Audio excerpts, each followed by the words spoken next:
സുഹൃത്തെ, നമ്മളിന്ന് ഈ വീഡിയോയിലൂടെ പരിചയപ്പെടുന്നത് ലോകത്ത് ലക്ഷക്കണക്കിന് ആളുകൾ ഫോളോ ചെയ്യുന്ന ടെസ്ല കോഡ് 369 അഥവാ 369 മാനിഫെസ്റ്റേഷൻ മെത്തേഡാണ്. ഏറ്റവും പവർഫുള്ളായ, നിങ്ങൾക്ക് 100% റിസൾട്ട് തരുന്ന ഒരു ലോ ഓഫ് അട്രാക്ഷൻ മാനിഫെസ്റ്റേഷൻ മെത്തേഡാണിത്. നിങ്ങൾക്കും നിങ്ങളുടെ കുട്ടികൾക്കും ഒരുപോലെ പ്രാക്ടീസ് ചെയ്യാവുന്ന സിമ്പിളായ ഒരു മാനിഫെസ്റ്റേഷൻ ടെക്നിക്ക്. എങ്ങനെ ടെസ്ല കോഡ് ഉപയോഗിച്ച് നിങ്ങൾ ആഗ്രഹിക്കുന്ന ജീവിതം സ്വന്തമാക്കാൻ സാധിക്കും എന്നതാണ് ഈ വീഡിയോയിലൂടെ നമ്മൾ പഠിക്കാൻ പോകുന്നത്. ഈ വീഡിയോ പൂർണ്ണമായും കാണുക. ടെസ്ല കോഡ് ഉപയോഗിക്കുമ്പോൾ നിങ്ങൾ നിർബന്ധമായും ഫോളോ ചെയ്യേണ്ട 5 സ്റ്റെപ്പുകൾ മനസ്സിലാക്കുക, ജീവിതത്തിൽ പ്രാവർത്തികമാക്കുക. What is Tesla code 369? ലോകത്തിലെ ഏറ്റവും ബുദ്ധിമാനായ സയൻറ്റിസ്റ്റ് ആരാണെന്ന ചോദ്യത്തിന് ആൽബർട്ട് ഐൻസ്റ്റീൻ പറഞ്ഞ മറുപടി നിക്കോള ടെസ്ല എന്നായിരുന്നു. ആരാണ് നിക്കോള ടെസ്ല? 100-ലധികം കണ്ടുപിടുത്തങ്ങൾ നടത്തിയ ലോക പ്രശസ്ത സയൻറ്റിസ്റ്റാണ് നിക്കോള ടെസ്ല.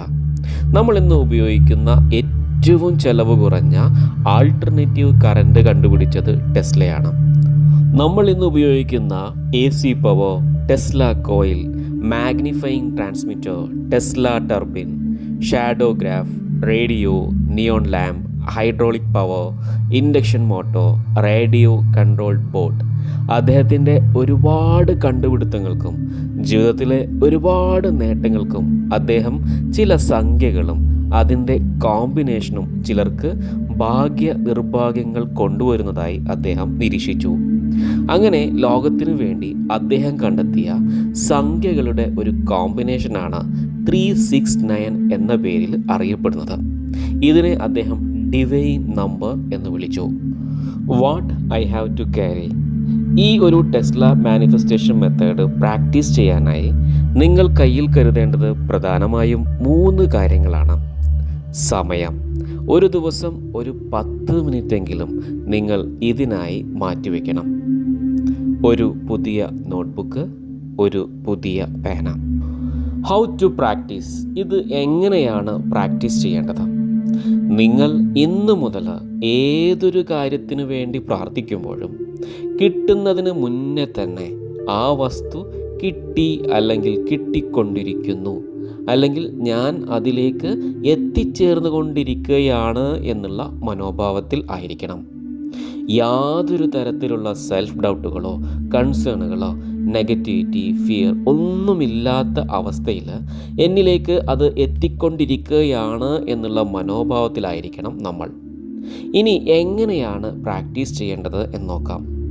നിങ്ങൾ അതിയായി ആഗ്രഹിക്കുന്ന ഒരു കാര്യം, അത് എത്ര ചെറുതോ വലുതോ ആയിക്കൊള്ളട്ടെ, അത് തിരഞ്ഞെടുക്കുക. നിങ്ങൾ ആദ്യമായാണ് ഈ ഒരു മെത്തേഡ് പ്രാക്ടീസ് ചെയ്യുന്നത് എങ്കിൽ ഒരു ചെറിയ ആഗ്രഹത്തിൽ നിന്ന് തുടങ്ങുക. കാരണം അത് മാനിഫെസ്റ്റ് ചെയ്യുമ്പോൾ നിങ്ങളുടെ കോൺഫിഡൻസ് ലെവൽ ബൂസ്റ്റ് ചെയ്യാൻ അത് സഹായിക്കും. നിങ്ങൾ ആഗ്രഹിക്കുന്ന കാര്യം സെലക്ട് ചെയ്ത ശേഷം നിങ്ങൾ ചെയ്യേണ്ടത് അത് എഴുതുക എന്നതാണ്. എങ്ങനെയാണ് എഴുതേണ്ടത് എന്ന് ഉദാഹരണ സഹിതം പറയാം. അതിനു മുന്നേ എപ്പോഴാണ് എഴുതേണ്ടത് എന്ന് നമ്മൾ മനസ്സിലാക്കിയിരിക്കണം. അതിരാവിലെ 3 മണിക്ക് എഴുന്നേറ്റ ശേഷം നിങ്ങൾ ആഗ്രഹിക്കുന്ന കാര്യം 3 തവണ എഴുതുക. അത് കഴിഞ്ഞ് വൈകിട്ട് 6 മണിക്ക് മുന്നേ വീണ്ടും 6 തവണ എഴുതുക. ഇനി ഉറങ്ങുന്നതിന് മുന്നേ 9 തവണ വീണ്ടും എഴുതുക. ഓരോ തവണ എഴുതുമ്പോഴും നിങ്ങൾ ആഗ്രഹിക്കുന്ന കാര്യം നിങ്ങളിലേക്ക് വന്നുകൊണ്ടിരിക്കുകയാണ് എന്നുള്ളൊരു ഫീലിങ്ങിൽ ഒരു പുഞ്ചിരിയോടെ ആയിരിക്കണം നിങ്ങൾ എഴുതേണ്ടത്. How to write? എങ്ങനെയാണ് എഴുതേണ്ടത്? എഴുതുമ്പോൾ ശരിയായ രീതിയിൽ എഴുതുക. തെറ്റാതെ വെട്ടും തിരുത്തും വരുത്താതെ എഴുതുക. ഇതെഴുതുമ്പോൾ പല ആളുകളും വരുത്തുന്ന ഒരു മിസ്റ്റേക്ക്, ഒരു കഥ എഴുതുന്നത് പോലെ എഴുതും. അങ്ങനെ ചെയ്യരുത്. സിമ്പിളായി ഒരു സെൻറ്റൻസിൽ അല്ലെങ്കിൽ 2 സെൻറ്റൻസിൽ ചുരുക്കി എഴുതുക. നിങ്ങൾ ആഗ്രഹിച്ച കാര്യം കിട്ടിക്കഴിഞ്ഞു എന്നുള്ള രീതിയിലാണ് എഴുതേണ്ടത്. ശരിക്കും റിസൾട്ട് വിഷ്വലൈസ് ചെയ്യണം. അത് കിട്ടിക്കഴിഞ്ഞാൽ നിങ്ങൾക്കുണ്ടാകുന്ന സന്തോഷം എല്ലാം റിയാലിറ്റിയിൽ കൊണ്ടുവരണം. നിങ്ങൾ തുടക്കക്കാരനാണെങ്കിൽ ചെറിയ ചെറിയ ഗോളുകൾ സെറ്റ് ചെയ്തുകൊണ്ടായിരിക്കണം ഇത് പ്രാക്ടീസ് ചെയ്യേണ്ടത് എന്ന് ഓർമ്മിപ്പിക്കുന്നു. നിങ്ങൾ ഈ ആഴ്ച, ഈ മാസം ചെറിയ എമൗണ്ട്, ഒരു 5000 രൂപ ആഗ്രഹിക്കുന്നു എങ്കിൽ, ഞാൻ ആഗ്രഹിച്ച രൂപ കിട്ടിയതിൽ നന്ദി. ഫീൽ ക്രിയേറ്റ് ചെയ്യുക, ഹാപ്പിനെസ് എൻജോയ് ചെയ്യുക. കുറച്ച് ദിവസങ്ങളായി നിങ്ങളുമായിട്ട് പിണങ്ങിയിരിക്കുന്ന ഒരു സുഹൃത്തിൻ്റെ ഒരു ഫോൺ കോൾ, അല്ലെങ്കിൽ ഒരു മെസ്സേജ്, അല്ലെങ്കിൽ ചെറിയ ഒരു ഗിഫ്റ്റ് കിട്ടാനായിട്ട് ഏതെങ്കിലും ഒരു ചെറിയ ലക്ഷ്യങ്ങൾ വെച്ചുകൊണ്ട് ആദ്യം പ്രാക്ടീസ് ചെയ്യുക.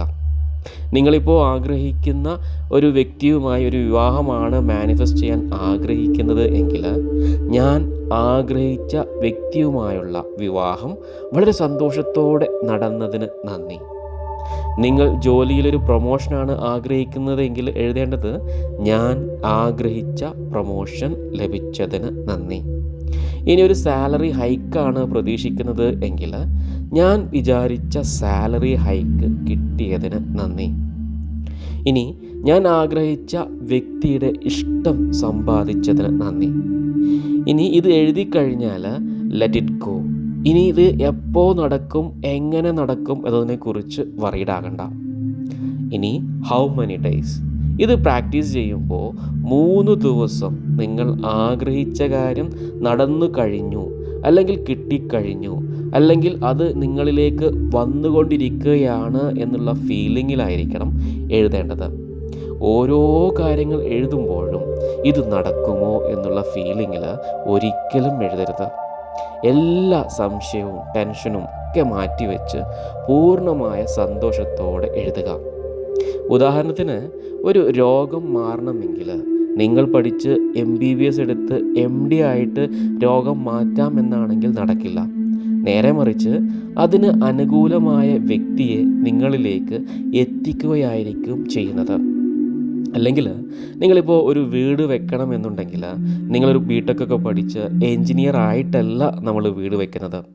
അതുപോലെ തന്നെ നിങ്ങൾക്ക് ആവശ്യമുള്ള കാര്യങ്ങളുമായി ബന്ധപ്പെട്ട സിമിലർ വൈബ്രേഷനുള്ള വ്യക്തിയാണ് നിങ്ങളിലേക്ക് എത്തിക്കുന്നത്.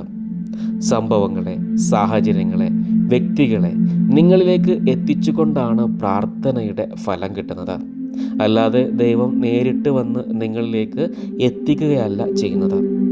എന്താണോ നമ്മുടെ ഡിസയർ, അല്ലെങ്കിൽ എന്താണോ നമ്മുടെ ഫീലിംഗ്, അതുമായി അനുകൂലമായ സെയിം വൈബ്രേഷനുള്ള ആളുകളെ നമ്മുടെ ജീവിതത്തിലേക്ക് കൊണ്ടെത്തിക്കുകയാണ് ചെയ്യുന്നത്. പക്ഷേ നമ്മൾ പ്രോപ്പറായി യൂസ് ചെയ്തില്ല എങ്കിൽ യാതൊരു റിസൾട്ട് ഉണ്ടാകില്ല. കാരണം നമ്മൾ എന്താണോ വേണ്ട എന്ന് കരുതുന്നത് അത് തന്നെ നമ്മുടെ ജീവിതത്തിൽ സംഭവിക്കും. കാരണം പ്രാർത്ഥനയുടെ ശരിയായ രൂപം അറിയാത്തത് കൊണ്ടാണ്. എല്ലാവർക്കും ശാന്തിയും സമാധാനവും സമ്പൽ സമൃദ്ധിയും നിറഞ്ഞ നല്ലൊരു ദിവസം നേർന്നുകൊണ്ട് നിങ്ങളുടെ പ്രിയ സുഹൃത്ത് ആഷിഖ് തിരൂർ.